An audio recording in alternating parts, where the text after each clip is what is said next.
A game that I completed in a relatively short amount of time, yet has stayed with me consistently ever since, is OneShot. It definitely sets itself apart from other games in how it operates, just how exactly and through which mediums the story ends up being told. Other games have done similar things, but not quite at the level of this game.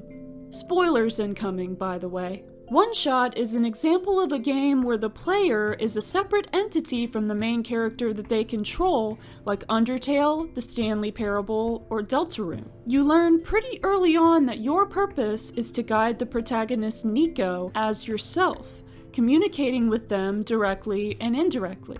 True to the game's title, you're also told that you have only one chance to accomplish this task. This turns out not to be true, but you don't know it at the time. Like with many main characters, I instantly came to love Nico and was enthusiastic about getting to interact with them in such a way. I read from the in-game instructions that the game would basically auto-save anywhere, so I could close the game whenever and immediately pick up right where I left off. What I found jarring was the fact that Nico was aware of me having done this, specifically saying that everything went black for a second and that it scared them. From then on, I understood why the game was meant to be saved mainly at beds where Nico can take a nap, so they don't notice the difference when the game closes itself upon doing this. The player's role and main character's journey seems simple and predetermined at first, but as the story goes on, it becomes apparent that there's more to it than what's initially obvious.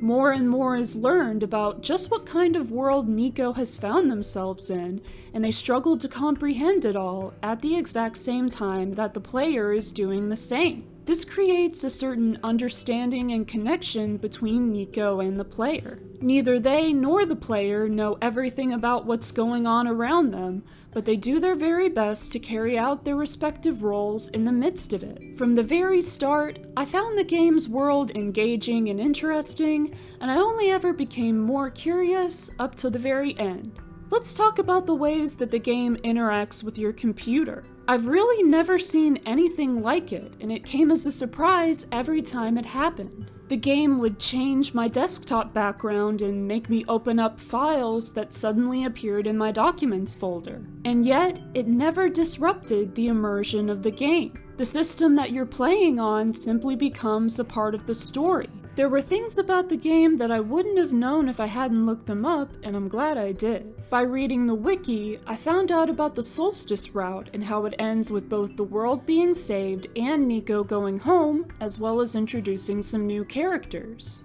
I regarded this scenario as the game's true ending and was excited to see it play out. It simultaneously felt like playing the game a second time, and yet also an extension of my initial playthrough where I chose to restore the sun in place of sending Nico home. It was satisfying to learn the entire truth of what the game's world actually was and how everything tied together. OneShot is just a great story told in a unique and very intriguing way. So what do you think? If you've played OneShot, what was your reaction to its story and game mechanics? Let me know in the comments. Thank you for watching this video. Please check out the rest of my channel if you're interested. I hope you have a great day, and I'll see you next time.